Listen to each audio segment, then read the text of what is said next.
everyone, I hope you're doing fine. So leo kuna vitu mingi tunataka to discuss concerning the arrest. Yule officers mwenye amekuwa arrested na OCPD wa Central Police Station.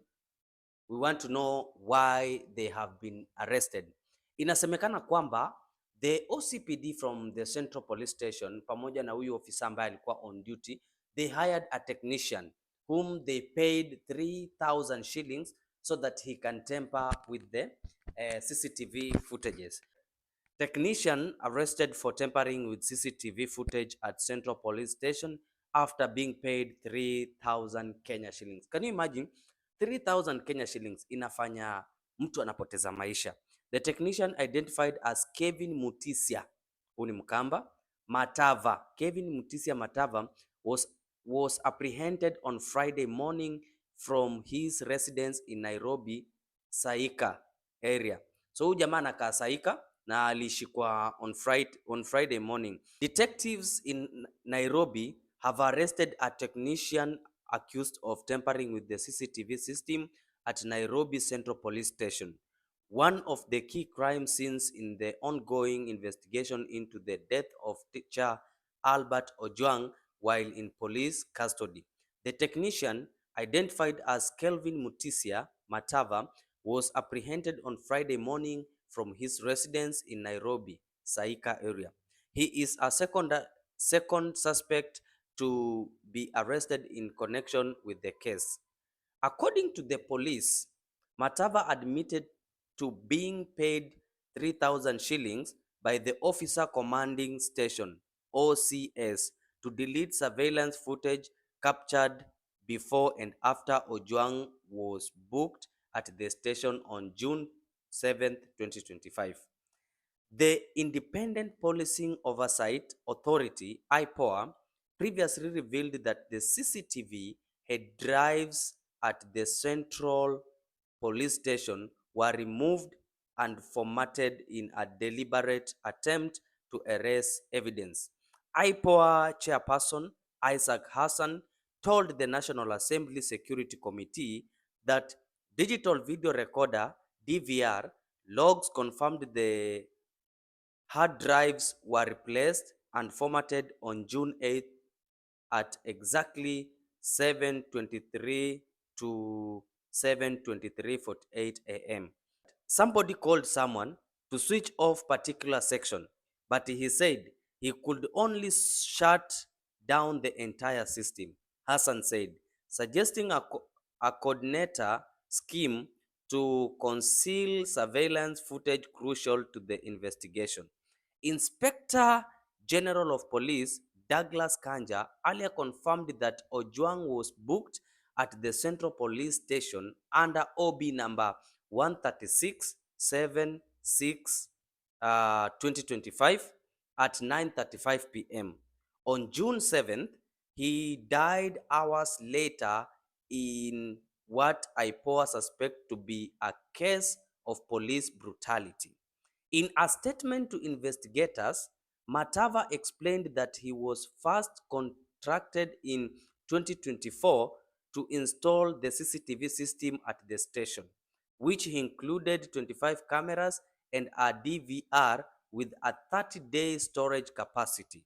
The cameras were installed at reporting office, cell corridors, both floors of the station, and the parking yard.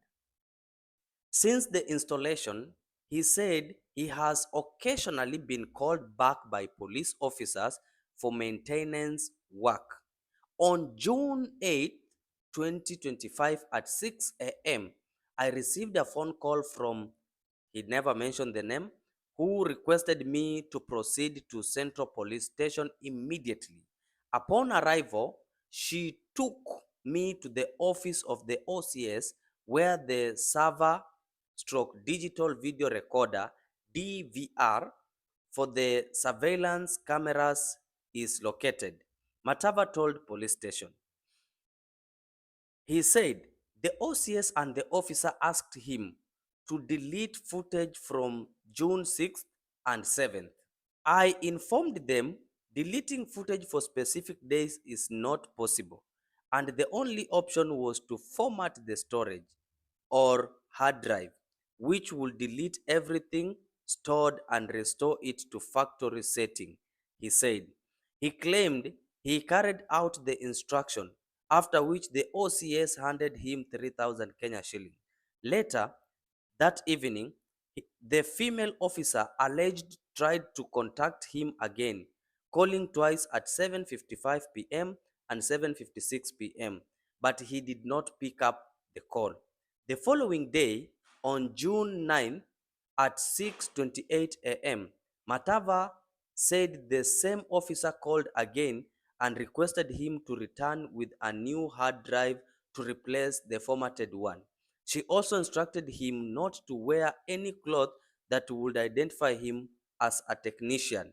However, upon arriving at the station, he claimed that he discovered that someone had already accessed the DVR, which had been interfered with.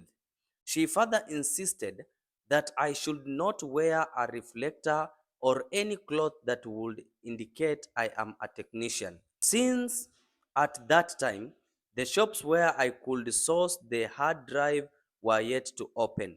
I first proceeded there without a hard drive, but only to find that somebody had already opened the DVR machine and had drive interfered with, since it was not the way I had left it the previous day. He said. The female officer told him to come back later in the evening. At around 12:07 p.m., she called him and asked if he was available, but at the time he was working at Westlands. She further informed him she had given his mobile phone number to an IPOA officer who wanted assistance to retrieve CCTV footages. The IPOA official called and requested him to proceed there to assist them. Instead, the technician sent a colleague because he was busy at work. My guys, I don't know if you are getting something from this all thing that happened at the station.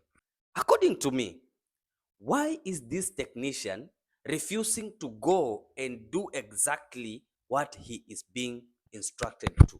Okay, he has been called by the IPOA officials to go and help in retrieving the the DVR, and instead of him going, he is sending somebody. Automatically, there's something this technician knows. That's why he has refused to go, and like he is giving a very filthy excuse that he was busy in Westlands. How? Which busy? Where? What busy? What kind of busy are you? This technician, there's something he knows. So I was also worried, since I had seen on social media that a person had died while at Central Police Station under mysterious circumstances, and taking into consideration the instructions I had been given by the OCS and Sharon to format. Now we are getting a third name.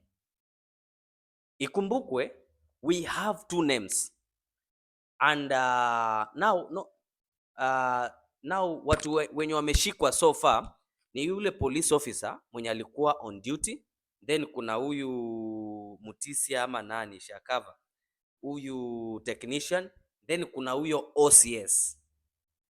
Hao ni watu watatu. Now who is Sharon? Kenyans, who is Sharon?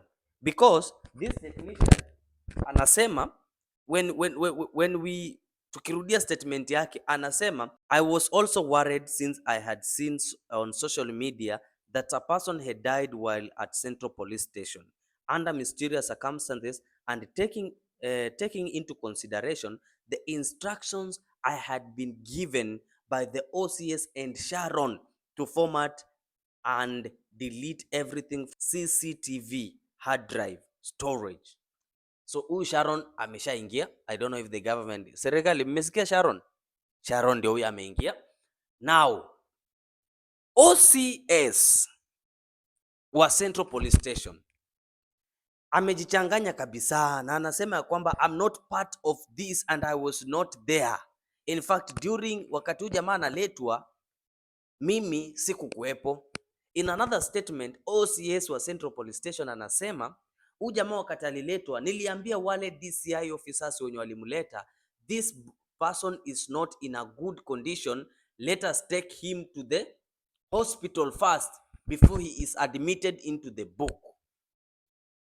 But the same OCS of Central Police Station ndio huyu ana instruct yeye akiwa na Sharon, I guess she's a police officer at Central Police Station.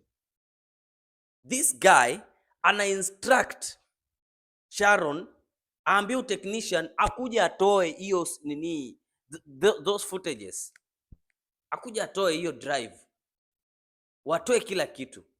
Na mbona OCS anang'ang'ania kutoa hizo vitu afute, when in the previous statements anasema he knew nothing of what was happening. Okay. Kenya huwezi fanya kitu ujifiche. Let's continue with the Matavas arrest. Matavas arrest comes a day after a police constable was taken into custody for allegedly playing a role in the incident. Ndio huyu polisi anakuja anashikwa sasa. Si polisi ndio anashikwa? Akishikwa ndio Matava anakuja pia anafanya nini? Anachukuliwa. So huyu polisi wa kwanza mwenye alishikwa ambaye anasemekana he was on duty, jana amekuwa kotini na lawyer wake anaitwa Danstan Omar. Danstan Omar alionekana jana kupitana na maneno na yule officer wa IPOA.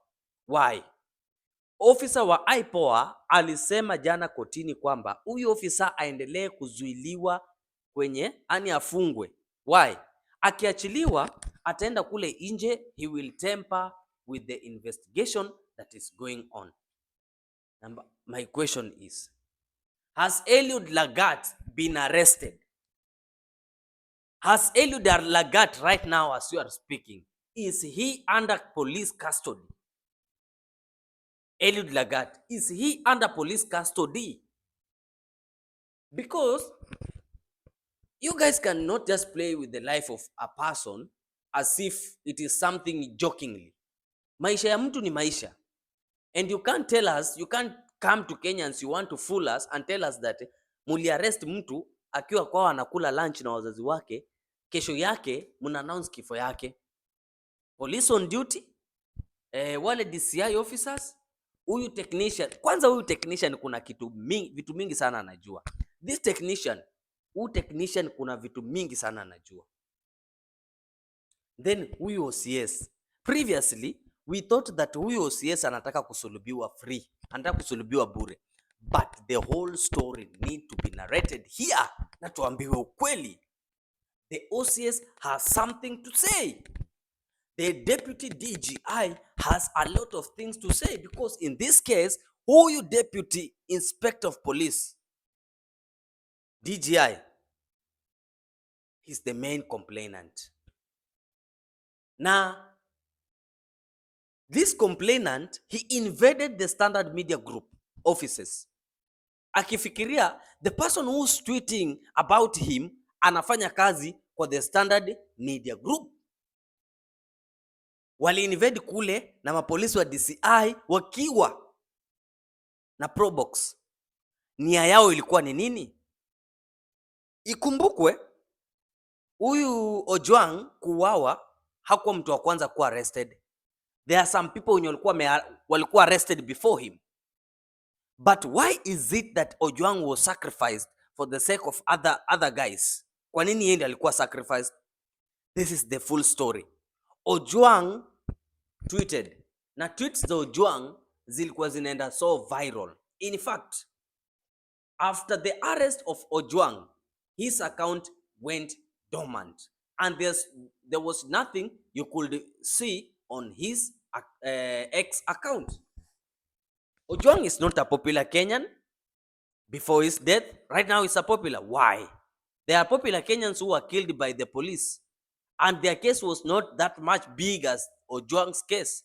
Everybody speaking about Ojwang, be it in the country and outside. So President William Ruto has really failed us. In a statement he was giving out, akisema that he will protect Kenyans by all means, he will do that. There's something he missed on that statement. President William Ruto ilikuwa aseme the deputy DGI is suspended from work. In fact, ashikwe. But President Ruto cannot arrest. Na haezi sema DGI ajiudhulu. Why? This guy comes from his community. DGI comes from President Ruto's community. Therefore, hakuna vile this guy ataachishwa kazi. Huyu jamaa huyu DGI, wengi najua mjui. Let me tell you, this guy, okay, listen to his life history hii hapa chini.